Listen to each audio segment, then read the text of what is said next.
नमस्कार दोस्तों, मेरा नाम है पायल और स्वागत है आपका मेरे चैनल बैंकिंग लाइफ पायल में।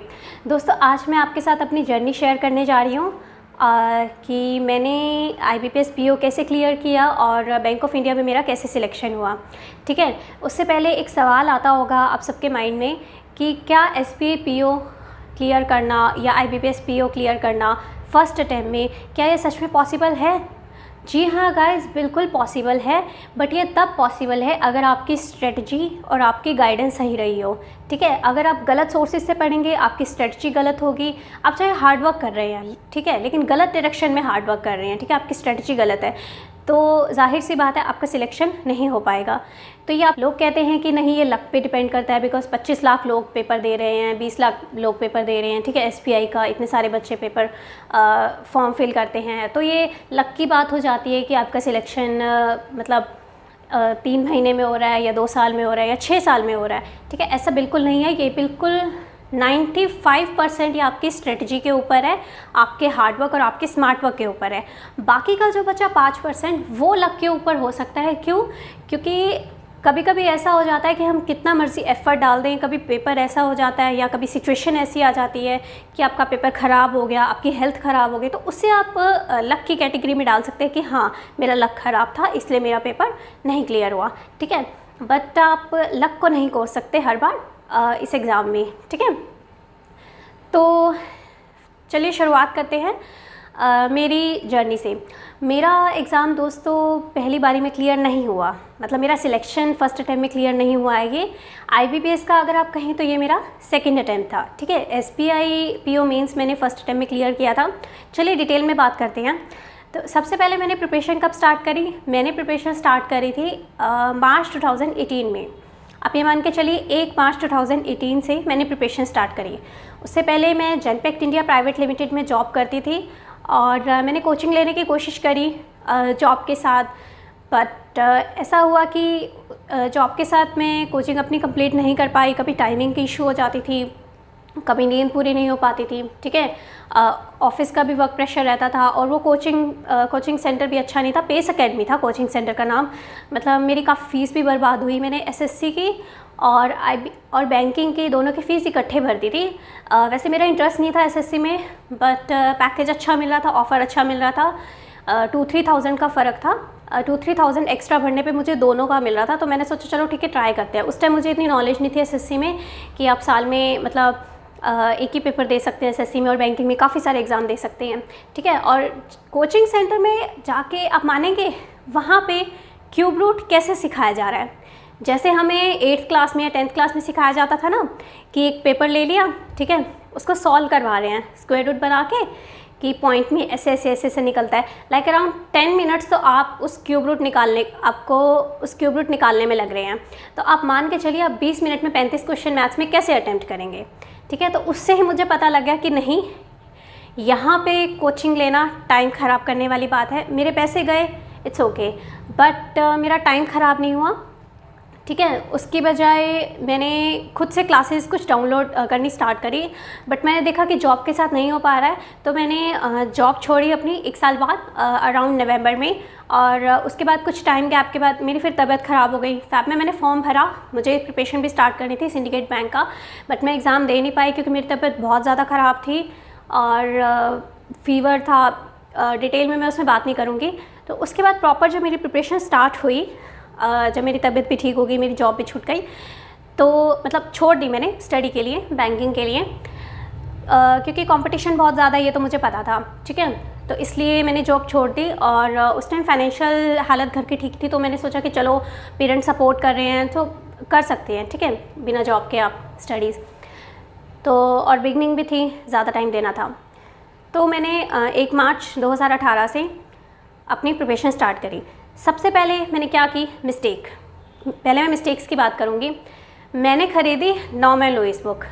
ठीक है, मतलब स्टार्टिंग में अपने पैर पे कुल्हाड़ी मार ली, आप ये बात मानो। ठीक है, कभी भी किसी की देखा देखी नहीं करनी चाहिए कि हाँ वो बच्चे कर रहे हैं तो यही कर लो। कभी ठीक भी बैठ जाती है वो बात, मतलब कभी उस चीज़ का फ़ायदा भी हो जाता है और नुकसान भी हो जाता है। ठीक है, अपना भी दिमाग लगाना चाहिए, वो मैंने काम उस टाइम नहीं किया और ले ली नॉर्मन लुइस बुक। 1.5 महीना बर्बाद कर दिया। बाद में उसका क्या फ़ायदा हुआ क्या नुकसान वो मैं डिटेल में आपको बताऊंगी। ठीक है। मैं आपको रिकमेंड करूँगी कि आप नॉर्मल लुईस के चक्कर में ना पड़ें। और इंग्लिश की वीडियोस में मैंने आपको कितनी बार बताया कि वोकैब की ज़रूरत नहीं है, आप रीडिंग से भी आपके मार्क्स अच्छे आ जाएंगे। आप मेरा स्कोर कार्ड भी देख सकते हैं, मेरे भी आए हैं, 100% एक्यूरेसी भी आई है, ठीक है। तो वोकैब के चक्कर में आप ना पड़ें, ठीक है। और पहली मिस्टेक है। दूसरी मिस्टेक मैंने क्या करी, मैंने कोई मॉक टेस्ट नहीं दिया ऑनलाइन। फ्री मॉक टेस्ट पड़े हुए हैं ढेर सारे, ठीक है, नेट पे, लेकिन मतलब मुझे ये नहीं हुआ कि चलो मैं एक मॉक टेस्ट दे लूँ, ठीक है। तो मैंने क्या किया, सिलेबस कवर करना स्टार्ट कर दिया। मैंने बुक्स खरीद ली, नॉर्मल लुईस मैंने खरीदी, RS अग्रवाल, नॉर्मल लुईस को छोड़ के बाकी बुक्स मैंने सही खरीदी, RS अग्रवाल खरीद ली, और एक GK की बुक और थी जिसकी ज़रूरत नहीं थी, वो मैंने फालतू में खरीदी। बुक्स के ऊपर मैंने एक वीडियो बना रखी है, आप वहाँ देख सकते हैं प्लेलिस्ट में, जो कि बेस्ट टिप्स वाली प्लेलिस्ट है, best tips to crack any government bank examination, okay. तो उसमें आपको वीडियो मिल जाएगी, ठीक है। अब काफ़ी सारी वीडियोस की मैं बात करूँगी तो सबका तो मैं लिंक डिस्क्रिप्शन बॉक्स में डाल नहीं सकती, तो वो बहुत लेंदी हो जाएगा आपके लिए भी, ठीक है। और अगर आप कहेंगे तो मैं डाल दूँगी, ठीक है, हर वीडियो का मैं लिंक प्रोवाइड कर दूँगी, वो आप मुझे कमेंट बॉक्स में बता दीजिएगा अगर आपको ये वीडियोज़ ना मिले, ठीक है। तो ये तो हो गई बुक से रिलेटेड बात कि मैंने कौन सी बुक्स खरीदी। Normal Lewis total waste, GK की वो भी एक तरह से आप 95% वेस्ट ही मानिए, ठीक है। मतलब नुकसान तो नहीं हो उसका ज़्यादा, लेकिन उसकी कोई ज़रूरत भी नहीं थी। नेक्स्ट जो मैंने ठीक बुक्स खरीदी जिसका रियल में मेरे को फ़ायदा हुआ, वो थी सबसे बेस्ट वाली, बता रही हूँ मैं, इंग्लिश डिस्क्रिप्टिव की। वो मैं ऑलरेडी आपको बुक्स बता चुकी हूँ बुक्स वाली वीडियो में कि कौन सी वो बुक्स हैं विद पिक्चर्स, ठीक है। इंग्लिश की खरीदी, उसमें डिस्क्रिप्टिव भी मिल गया मुझे, उसमें लेटर्स भी ऐसे भी मिल गए, और उसमें रीडिंग कॉम्प्रिहेंशन, ग्रामर का भी थोड़ा मिल गया मुझे, ठीक है। और ये तो था इंग्लिश का। रीजनिंग के लिए मैंने बुक खरीदी थी, लॉजिकल रीजनिंग, उसमें SSC का भी कवर हो जाता है अगर आप करना चाहें तो, SSC के भी टॉपिक्स हैं तो। और एक मैथ्स की खरीदी थी, ठीक है, RS अग्रवाल ली थी, दोनों ये रीजनिंग और उसकी प्रैक्टिस के लिए बुक्स ली, इट्स ओके, ठीक है, प्रैक्टिस करने के लिए। बट गलती क्या करी, ऑफलाइन, ठीक है, ऑफलाइन मैं सिलेबस कंप्लीट कर रही हूँ, लेकिन एक भी मॉक तो दे लूँ कि आइडिया तो हो जाए कि पेपर आता कैसे है, ठीक है, वो गलती करी तो कम से कम मेरे 3 महीने वो बर्बाद हुए। 1.5 महीना नॉर्मल लुईस, पूरा 1.5 महीना मैंने सिर्फ नॉर्मल लुईस करी, कुछ नहीं करा, इतना मतलब लाइटली मैंने लिया, स्टार्टिंग में गड़बड़, ठीक है। आप ये मान के चलिए 4 साढ़े 4 महीने जितने में बच्चा एक मतलब मेंस क्लियर करने तक की तैयारी कर लेता है, ठीक है, इतनी लायक तैयारी कर लेता है कि उसका मेंस क्लियर हो जाए, उतने में मैंने वो टाइम ऐसे ही निकाल दिया, ठीक है। 1.5 महीना नॉर्मल लुईस तो ख़त्म, उसका तो कोई फ़ायदा नहीं। बाकी का मैंने जो थोड़ा किया वो भी एक तरह से वेस्ट ही था, कुछ ज़्यादा उसका फ़ायदा नहीं हुआ। और नेक्स्ट अब चलते हैं जो मैंने अच्छा काम किया, ठीक है, जिन चीज़ों का मतलब मेरी सक्सेस में फ़ायदा हुआ, मतलब मेरी सिलेक्शन में फ़ायदा हुआ, तो वो था कि मैंने ऐप्स डाउनलोड किए। पहला सबसे पहले डाउनलोड किया ऐप ग्रेडअप ऐप, ठीक है। दूसरा मैंने किया एक मैथ्स क्विज़ ऐप होता है, मुझे नाम याद नहीं आ रहा उसका, उसमें टाइम टेबल्स लर्न कर सकते हैं, सॉरी टाइम टेबल नहीं, आप टेबल्स लर्न कर सकते हैं, क्यूब रूट्स वगैरह, ठीक है। उसका फ़ायदा भी है और उसका नुकसान भी है, ठीक है। उसको करने की ज़्यादा ज़रूरत नहीं, आप एक पेपर पे सारी टेबल क्यूब रूट्स वगैरह लिख लीजिए, वो बेटर रहेगा, ठीक है। और उसमें इतना टाइम वेस्ट करने की ज़रूरत नहीं है। उसमें कंपटीशन सा लगा रहता है कि कौन फर्स्ट आया, किसने कितने सेकंड में किया, तो आप उसी में लगे रहते हैं, उसमें बहुत टाइम ख़राब होता है, ठीक है। तो ऑलीबोर्ड ऐप डाउनलोड किया मैंने और अड्डा 247, ठीक है। तो ये थी अच्छी चीज़ें, 3 ऐप, ठीक है। बट मैंने गलती क्या करी, करंट अफेयर लिखने तो स्टार्ट करे लेकिन सिर्फ एक सोर्सेज से, अड्डा 247 से, ठीक है। और जबकि मुझे लिखने चाहिए थे एटलीस्ट 3 सोर्सेज से। ये गलती कि मुझे 3 सोर्सेज से मतलब लिखने चाहिए करंट अफेयर्स, इस गलती का मुझे कम से कम 1 साल तक कोई आइडिया ही नहीं हुआ, ठीक है। और ये आइडिया मुझे तब हुआ जब दिसंबर 2018 में कैनरा का जब एग्ज़ाम हुआ, ठीक है। उसमें प्री नहीं होता, उसमें सीधा मेंस होता है। तो उस दौरान जब मेरे इंग्लिश में इतने अच्छे मार्क्स आए, 45 आउट ऑफ 50, बाकी सब में मेरे अच्छे मार्क्स आ रहे हैं, ठीक है।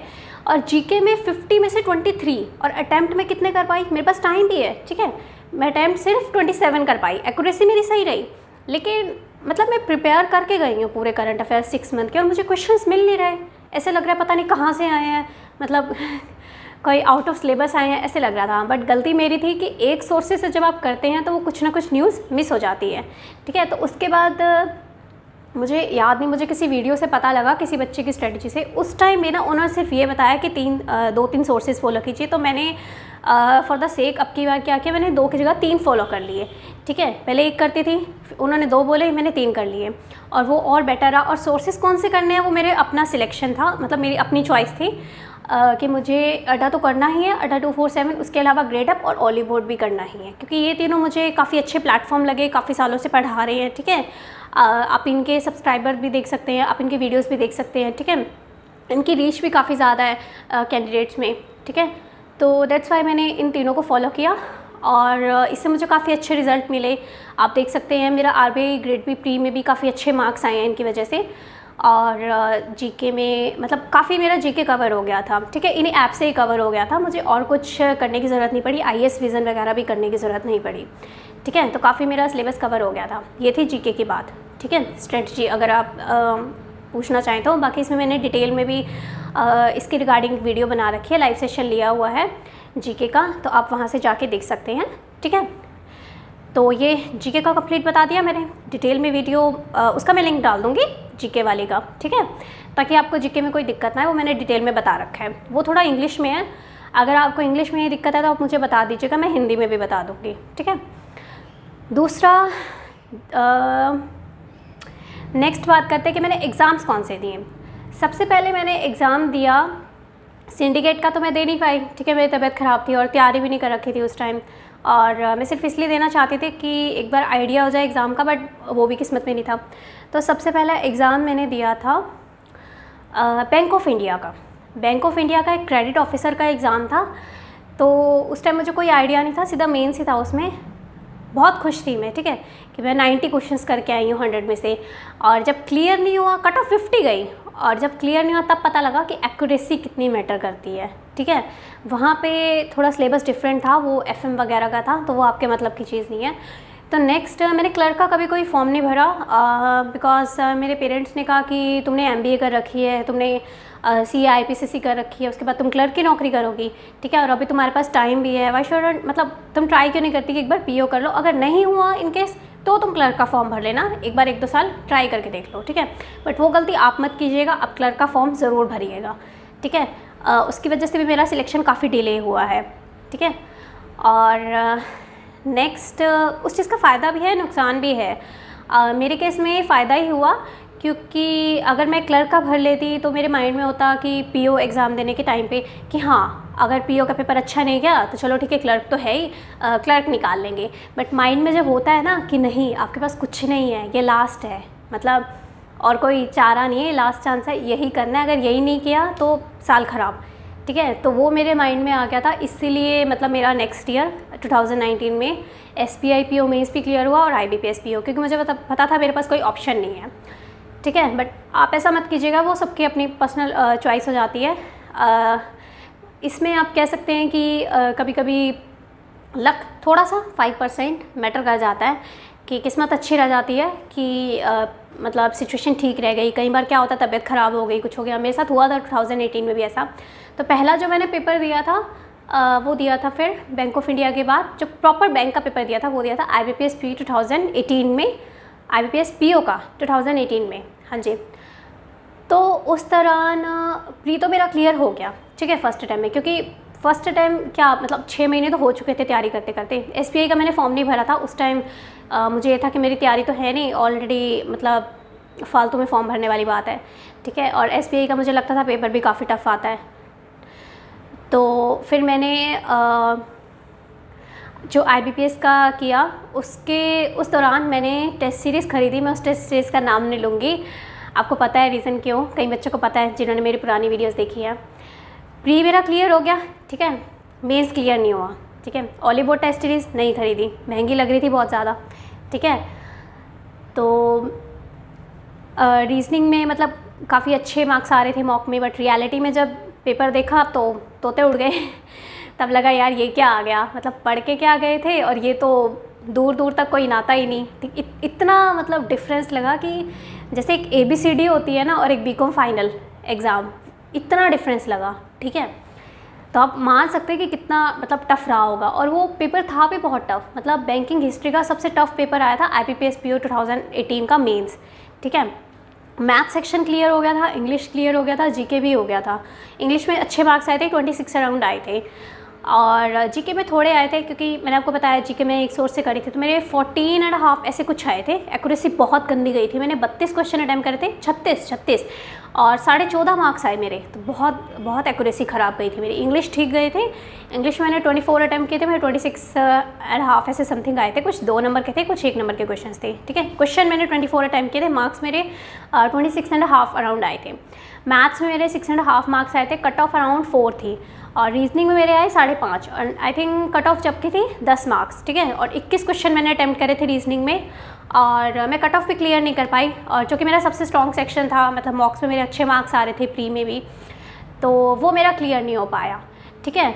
और प्री के दौरान मैंने IBPS PO प्री के दौरान मैंने 84 क्वेश्चन अटैम्प्ट करे थे, और नॉर्मलाइजेशन हुआ था तो जिसकी वजह से हमारे नंबर काटे गए थे, तो मेरे अराउंड फिर 70 बने थे, ठीक है।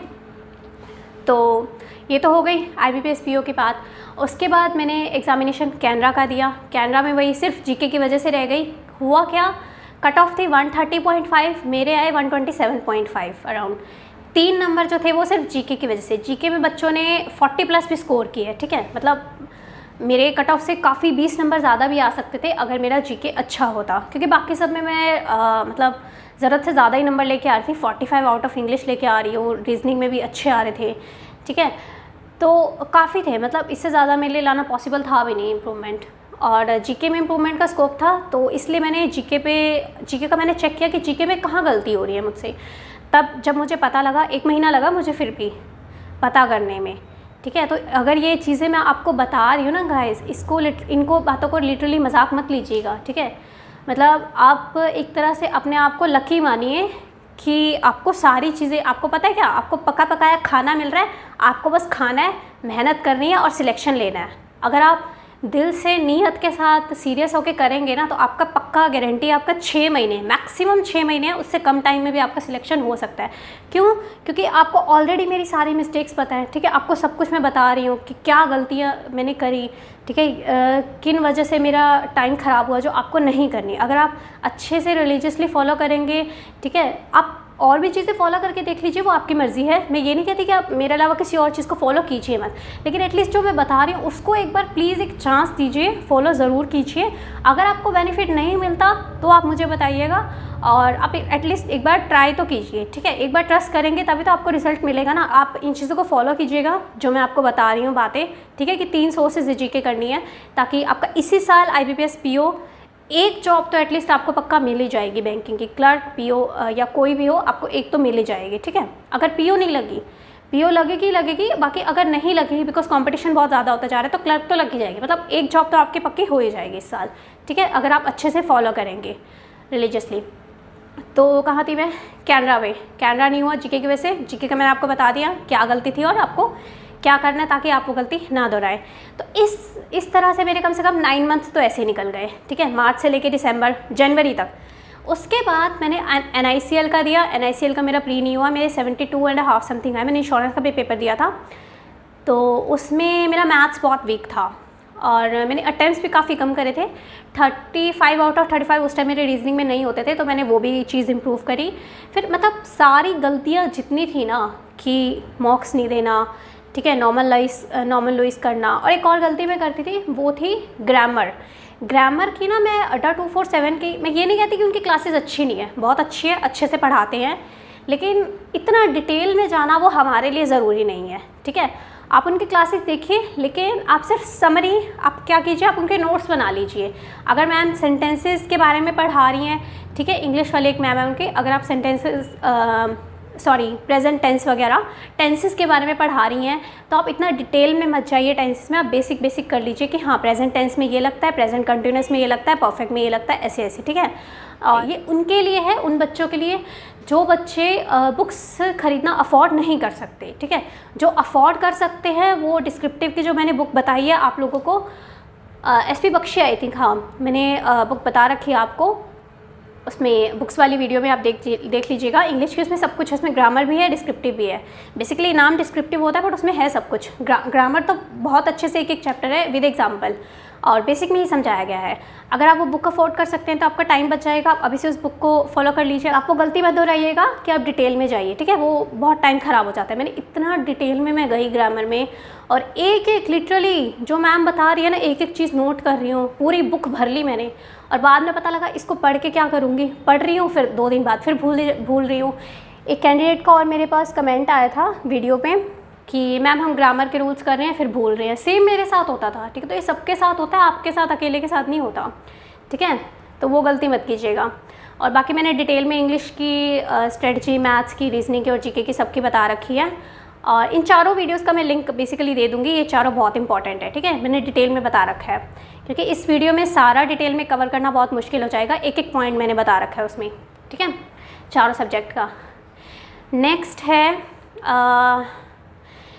फिर उसके बाद जब मैंने एग्ज़ाम दिया LIC का प्री का, तो उसमें बहुत कम वैकेंसीज़ थी और मेरे अटैम्प्ट्स काफ़ी कम गए थे, तो वो भी मेरा क्लियर नहीं हुआ था। उसके बाद मैंने दिया SBI PO। SBI PO में क्या हुआ, मेरे अटैम्प्ट्स तो ठीक ठीक थे बट मेरी एक्यूरेसी इतनी अच्छी रही। मैंने 78 अटैम्प्ट करे SBI PO प्री 2019 में, वो मेरा पहला अटैम्प्ट था SBI का, और उसमें मेरे मार्क्स आए 81, यानी कि 30 out of 30 in English, 35 out of 35 in reasoning, और बाकी के रिमेनिंग जो 78 में से आप माइनस करेंगे, मुझे याद नहीं कितने क्वेश्चंस थे, वो मैंने मैथ्स में जो अटैम्प्ट करे थे तो वो मेरे पूरे आए, ठीक है। तो 78 क्वेश्चंस जो मैंने टोटल अटैम्प्ट करे उसमें मेरे 78 मार्क्स आए, यानी कि रीजनिंग और इंग्लिश में 30 आउट ऑफ 30, पहली बार 30 आउट ऑफ 30 इंग्लिश में आए, और रीजनिंग में 35 आउट ऑफ 30, तो मुझे ग्रेस मार्क्स मिले 3 मार्क्स एक्स्ट्रा। 78 मैंने क्वेश्चन अटैम्प्ट करे थे और मुझे मार्क्स मिले 81, और कट ऑफ अराउंड 71 गई थी जनरल की। तो मैंने जनरल से अब तक मैंने जितने एग्ज़ाम्स दिए थे टिल SBI PO, ठीक है, सिर्फ IBPS का और EPFO का मेरा ऐसा रहा है, RBI का, ये 2-3 एग्ज़ाम है जो मैंने EWS से भरे हैं, बट EPFO को छोड़ के मैंने बाकी सारे एग्ज़ाम जनरल में ही क्लियर करे हैं अभी तक, ठीक है। तो SBI की बात कर रहे थे हम, SBI PO प्री, ठीक है, 81 मार्क्स आए, हो गया। मेंस दिया, वो भी क्लियर हो गया। इस टाइम मैंने ओले बोर्ड की टेस्ट सीरीज़ खरीदी, क्योंकि लास्ट टाइम मैं ऑलरेडी गलती कर चुकी थी, मैं वो दोहराने नहीं वाली थी। मैंने पूरा 1 साल का पैकेज इकट्ठा खरीद लिया, उसमें सारे टेस्ट आ गए, SBI क्लर्क के, प्री के, मॉक के, मतलब काफ़ी सारा मटेरियल मुझे मिल गया। तो अराउंड 1600 का मुझे पड़ा था, वो पूरे साल का मैंने ले लिया था, तो उसमें काफ़ी सारे मॉक टेस्ट मुझे मिल गए थे, ठीक है, मतलब हर एग्ज़ाम के, तो काफ़ी प्रैक्टिस मटेरियल मिल गया था, तो मेरी अच्छी प्रैक्टिस हो गई थी। और जब इंटरव्यू की बारी आई तो इंटरव्यू मेरा अच्छा नहीं गया, GD मेरा अच्छा गया था। GD में मेरे 15 आउट ऑफ 20 मार्क्स आए, और इंटरव्यू में मेरे 13 आउट ऑफ 30, यानी कि अराउंड 46.7% मार्क्स तो नहीं हुआ। तो सिर्फ इंटरव्यू की वजह से, मेरा फर्स्ट इंटरव्यू भी था वो, जिसकी वजह से मेरा SBI में सिलेक्शन नहीं हो पाया। मेरे अराउंड 113 मार्क्स आए थे टोटल मेंस में, SBI PO मेंस में, जनरल कैटेगरी में, और एक लड़की के भी 113 ही आए थे, एग्जैक्टली सेम, सिर्फ एक नंबर, आधा नंबर उसका ऊपर होगा, ठीक है। मेरे 113 अराउंड 112.5 ऐसे कुछ, और उसके 113, ठीक है, तो एक आधे नंबर का फ़र्क था सिर्फ, और उसके इंटरव्यू में 30 आउट ऑफ 30 आए, ठीक है। सिर्फ इस वजह से उसका सिलेक्शन हो गया, मेरा रह गया, सिर्फ इंटरव्यू की वजह से। तो इंटरव्यू गाइस बहुत मैटर करता है, क्योंकि 75-25 का रेशियो था, तो इंटरव्यू के मार्क्स बहुत मैटर करते हैं, ठीक है। मेंस के मार्क्स इतने नहीं जुड़ते जितने IBPS में जुड़ते हैं। IBPS में 80-20 का रेशियो होता है, 80% मार्क्स मेंस के, 20% इंटरव्यू के। इसमें क्या होता है, 75% इंटरव्यू के, 75% मेंस के, बाकी 25% GD और इंटरव्यू के, ठीक है। तो अभी हम कहाँ पहुँचे, मार्च से नेक्स्ट SBI तक, ठीक है। तो बहुत दुख हुआ था। नेक्स्ट मैंने EPFO का प्री दिया था, उसमें बहुत बड़ी गलती हुई। उसमें क्या हुआ कि EPFO का प्री तो निकाल लिया मैंने, EWS में निकाला था, 92.5 समथिंग मेरे मार्क्स आए थे, और जनरल की कट ऑफ अराउंड 94-95 ऐसे गई थी कुछ, 93.5 something, I don't remember, general की मुझे याद नहीं, ठीक है। तो जो मेंस था उसका EPFO ASO की बात कर रही हूँ मैं, EPFO ASO का मैनेजर वाला, नॉट असिस्टेंट, छोटे वाला नहीं, ऊपर सबसे हाई वाला था। स्मॉल पोस्ट मेरे पेरेंट्स मुझे भरने नहीं देते थे, ठीक है। तो उसमें भी ये गलती करी, अगर भर लेती तो और बेटर रहता, ठीक है। तो सैलरी की वजह से उनको था कि हाँ इसमें 45,000+ सैलरी है, तो ये अच्छा, ये कर लो, ओके। तो EPFO ASO का प्री क्लियर हुआ। मेंस के टाइम पे क्या हुआ, मेरा लैपटॉप ख़राब हो गया। ये जो मैं बातें बता रही है एक्सक्यूज़ेज़ नहीं है, ठीक है। अब मुझे कोई एक्सक्यूज़ेज़ देने का मतलब भी नहीं बनता, मेरा एग्ज़ाम ऑलरेडी क्लियर हो चुका है, ठीक है। तो झूठ बोल के मुझे कुछ मिलने वाला है नहीं, ठीक है। और लैपटॉप ख़राब हुआ। और मैं एक विलेज में रहती हूँ, टाउन में, ठीक है। तो वहाँ पे कोई शॉप नहीं कंप्यूटर की, मेरा चार्जर ख़राब हो गया था बेसिकली, तो लैपटॉप की चार्जिंग नहीं हो पाती थी, मैं डिस्क्रिप्टिव की प्रैक्टिस नहीं कर पाती थी। और उसमें डिस्क्रिप्टिव में ना एक नया टॉपिक था प्रेस सी का, और लेटर तो था, चलो वो तो आता है, और एक था रीडिंग कॉम्प्रिहेंशन, हमें लिखना था। एक तो हम पैसेज करते हैं एमसीक्यू टाइप इंग्लिश में, उसमें क्या करना था, हमें रीडिंग कॉम्प्रिहेंशन के क्वेश्चंस जो थे ना, आंसर्स, वो सब्जेक्टिव फॉर्म में लिखने थे डिस्क्रिप्टिव में, ठीक है। तो कोई आइडिया नहीं था, तो पेपर में मेरी प्रैक्टिस नहीं थी, पेपर में जाके क्या हो, मेरा छूट गया सारा आरसी। उसमें गलती मैंने क्या करी, मैंने सबसे पहले लेटर किया, फिर प्रेस सी किया, फिर आरसी किया, और जबकि मुझे उल्टा करना चाहिए था, पहले आरसी देन प्रेस सी देन लेटर। तो इस वजह से मेरा आरसी पूरा छूट गया, प्रेस सी भी मेरा अच्छा नहीं हुआ। तो मेरे अराउंड 8.5 मार्क्स आए, और जबकि सेक्शनल कट ऑफ थी उसकी 12। और एक बहुत गंदी बात हुई जो मैं आपको बता रही हूँ ना कि लक क्या होता है, वो हुआ था। 40 वैकेंसी थी AWS के लिए। पेपर हम देख के आए मेंस का, जो फाइनल पेपर था उसी के बेसिस पे, उसके बाद कोई और पेपर नहीं था इंटरव्यू वगैरह, उसी के बेसिस पे हमारा सिलेक्शन होना था, उस ऑब्जेक्टिव और डिस्क्रिप्टिव के बेसिस पे, ठीक है। फाइनल सिलेक्शन जो उसके मार्क्स आने थे कट ऑफ के, अगर आप वो कट ऑफ क्लियर कर जाते हैं जो EWS के या जनरल की, तो आपको फाइनल सिलेक्शन मिल जाता है, आपको ऑफर लेटर मिल जाता है बेसिकली। उसके बाद जो ज्वाइनिंग फॉर्मेलिटीज़ होती हैं, मेडिकल वगैरह, वो सब। तो पेपर हम देख के आए, नेक्स्ट डे 40 से वो वैकेंसी 24 हो गई। अब क्या घपला हुआ है, मतलब क्या रियलिटी, कभी ऐसे नहीं होता। IBPS में तो ऐसे कभी नहीं हुआ, या बैंकिंग एग्ज़ाम में, कि आपके साथ कभी ऐसे हुआ हो कि पहले नोटिफिकेशन में कुछ वैकेंसीज़ बता दी गई हों और बाद में उसको डिक्रीज़ कर दिया कि नहीं इतनी नहीं है, बिल्कुल, और वो भी पेपर के बिल्कुल जस्ट अगले दिन, ठीक है। और जबकि 1 महीने बाद रिज़ल्ट भी आना था, तो उसकी वजह से और कट ऑफ गई और हाई हो गई डिस्क्रिप्टिव की। उन्हें और तो कुछ मिला नहीं, तो पेपर तो इजी आया था, ठीक है। मेरे अराउंड सिर्फ 1 नंबर कटा था, मेरा 1 भी नहीं कटा था, 1 से भी थोड़ा कम ही कटा था। नेगेटिव मार्किंग थी, इसलिए मेरा थोड़ा सा इसका 38 पॉइंट समथिंग आए थे आउट ऑफ 40 मेरे इंग्लिश में, उसमें भी। और मेरे रीजनिंग में पूरे मार्क्स थे 60 आउट ऑफ 60 मार्क्स, और मेरे मैथ्स थोड़ा ठीक था। बट सिर्फ डिस्क्रिप्टिव में सेक्शनल कट ऑफ क्लियर ना करने की वजह से, 12 थी सेक्शनल कट ऑफ, मेरे 8.5 आए, वो मेरा सिलेक्शन नहीं हो पाया। और वो काफ़ी मतलब अच्छी जॉब है, इससे भी ज़्यादा अच्छी है, वहाँ पे वर्क प्रेशर नहीं है, IBPS PO से भी अच्छी है अगर मैं कहूँ तो, और सैलरी भी अच्छी है वहाँ पे। और वो मिनिस्ट्री की जॉब है, proper labour and employment ministry जो हमारी होती है उसके अंडर आती है, उसी में आती है, ठीक है। गवर्नमेंट मिनिस्ट्री के अंडर जॉब थी वो, EPFO की। और फिर उसके बाद मैंने दिया ये अपना IBPS का और RBI का। RBI का मेरा प्री क्लियर हो गया था फर्स्ट अटैम्प्ट में, ग्रेड B का। और GK बिकॉज मेरा अच्छा था, मेन GK होता है, 80 क्वेश्चन तो GK के आते हैं, इसमें तो GK मेरा अच्छा था इसलिए मेरा हो गया, ठीक है। पेपर भी ठीक आया था। और रीजनिंग थोड़ा टफ आया था, बट रीजनिंग की मेरी काफ़ी प्रैक्टिस हो चुकी थी और ऑलरेडी, बिकॉज ऑली बोर्ड के मॉक्स में दे रही थी, तो टफ रीजनिंग भी आ जाए तो मुझे फ़र्क नहीं पड़ता था, मेरी अच्छी हो जाती थी, ठीक है। तो नेक्स्ट फिर जो था मेरा प्री, हाँ IBPS PO प्री में मेरे अराउंड 76 मार्क्स आए। मैंने EWS से भरा था, बट मेरा क्लियर जनरल में ही हुआ। RBI भी ग्रेड B प्री भी मेरा जनरल में ही क्लियर हुआ था, मेरे 138 समथिंग ऐसे कुछ मार्क्स आए, और कट ऑफ थी 122 जनरल की, और EWS की सेम थी। और IBPS PO प्री में भी जनरल और EWS की कट ऑफ सेम ही थी, और 70 कट ऑफ मुझे याद है आई थिंक 56 थी दोनों की, बट सेम थी। तो मेरे उसमें भी अच्छे मार्क्स आए थे, 76 आए थे। और ऑल्दो मैंने अटैम्प्ट 82 करे थे, ठीक है। तो एक्यूरेसी इतनी अच्छी नहीं रही थी मेरी, मैंने रिवीजन भी नहीं करी थी कुछ खास, मेरा फोकस RBI पे ज़्यादा था। और उसके बाद फिर हमारा एग्ज़ाम हुआ मेंस का। 30 नवंबर को मेरा IBPS PO मेंस था, और 1 दिसंबर को मेरा RBI ग्रेड B मेंस। तो मैंने एक भी सिंगल मॉक नहीं लगाया, मैं सच बता रही हूँ, गॉड प्रॉमिस। अगर किसी को यकीन नहीं होता ना कि हाँ बिना मॉक के मतलब मार्क्स कैसे आ गए, ठीक है, हम तो इतने मॉक लगाते हैं, तो मतलब गॉड प्रॉमिस मैं झूठ नहीं बोल रही। और मैंने एक भी मॉक नहीं दिया, मेरे पास टाइम ही नहीं था। 2 महीने मेरे पास थे सिर्फ। 15 अक्टूबर को मैंने तैयारी स्टार्ट करी थी ग्रेड B मेंस की, ठीक है। और मुझे ये था कि ग्रेड B क्लियर हो जाए, ठीक है, क्योंकि ऑलरेडी MBA कर रखा था, तो थोड़ा फेमिलियर भी थी सब्जेक्ट से। तो मेरा पेपर जहाँ तक मुझे लगता है इकोनॉमिक्स का अच्छा हुआ था, मेरा फाइनेंस का इतना अच्छा नहीं हुआ था। और तो IBPS की मैंने तैयारी नहीं करी थी, बट उसका मेरा इतना अच्छा हो गया पेपर, और मेरा RBI grade B mains clear नहीं हुआ। उसका भी स्कोर कार्ड अभी तक नहीं आया RBI ग्रेड B का, बिकॉज लॉकडाउन की वजह से सब कुछ डिले हुआ पड़ा है। तो जैसे बच्चों के इंटरव्यू होंगे फाइनल, जिनका क्लियर हुआ है RBI grade B mains phase 2, तो उसके बाद फाइनल रिजल्ट आएगा और तभी हमारा स्कोर कार्ड आएगा। फिर मैं उसके ऊपर एक वीडियो बनाऊंगी।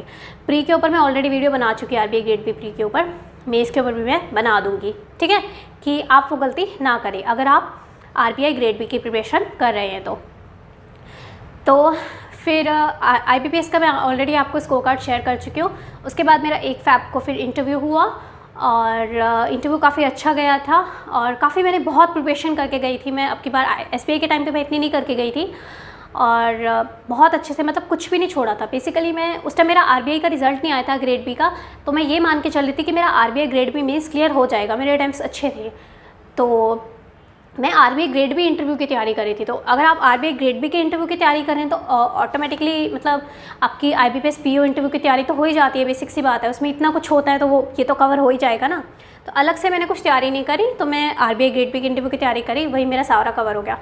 बट कुछ भी नहीं पूछा गया मेरे से, कोई मतलब बैंकिंग का कुछ नहीं पूछा और कुछ पर्सनल क्वेश्चंस पूछे गए थे। केसेस होती है ना, लाइक लॉ में आता है केस स्टडी टाइप क्वेश्चंस, कुछ ऐसे वैसे थोड़े बहुत क्वेश्चन पूछे गए थे। ट्विस्टेड क्वेश्चन हो गया, स्ट्रेस वो आपका चेक करते हैं, स्ट्रेस लेवल कैसा है, आपका कॉन्फिडेंस लेवल कैसा है, आपका कॉन्फिडेंस लेवल गिराने की कोशिश करते, देखते हैं आपकी स्टेबिलिटी कितनी रहती है, आप प्रेशर कैसे हैंडल कर सकते हो। तो इस तरह की उन्होंने मेरे थोड़े वो टेस्ट लिए थे, पर्सनैलिटी टेस्ट आप कह सकते हैं। और IQ टाइप क्वेश्चन पे ज़्यादा डिटेल में कुछ पूछा नहीं उन्होंने, तो वो काफ़ी अच्छा गया था। उसमें मेरे आउट ऑफ 20 14.2 समथिंग मार्क्स आए, 71 आउट ऑफ 100 आया, ठीक है, मतलब काफ़ी अच्छा स्कोर रहा है। किसी ने मुझे बताया भी कि जिन बच्चों के 14 अबव आए इंटरव्यू में, इसका मतलब उनका इंटरव्यू बहुत अच्छा गया है, ठीक है। तो ये था, ठीक है, सिलेक्शन के बाद। इसके बाद मैंने कोई एग्ज़ाम दिया नहीं था और मैंने एक एसबीआई क्लर्क का भी फॉर्म भर दिया था फॉर द काफ़ी टाइम हो चुका था, तो फॉर द सेफ साइड के लिए कि चलो भर देते, कोई बात नहीं। बाकी मुझे उम्मीद तो थी क्योंकि मेंस का ऑलरेडी स्कोर कार्ड आ चुका था, बट फिर भी मैंने भर दिया कि चलो हो जाएगा, ठीक है। अगर मतलब नहीं भी हुआ, 1% अगर चांस ऐसा हो गया कि नहीं हुआ ना, 1 नंबर से रह गया, कुछ हो गया, इंटरव्यू कई बार अपने हाथ में नहीं होता, तो एसबीआई क्लर्क तो निकल जाएगा, ठीक है। तो एसबीआई प्री का मैं जो पेपर दे के आई हूँ उसमें मैंने 91 अटैम्प्ट करे हैं और उसका अभी रिज़ल्ट आया नहीं है, देखते हैं क्या आता है। तो ये थी मेरी journey from the beginning till present, और आप इस चीज़ को फॉलो कीजिएगा, ठीक है, मेरी स्ट्रेटजीज़ को और मेरी मिस्टेक्स से सीखिएगा। और मिलते हैं अगली वीडियो में कुछ नए टॉपिक्स के साथ, एंड धन्यवाद।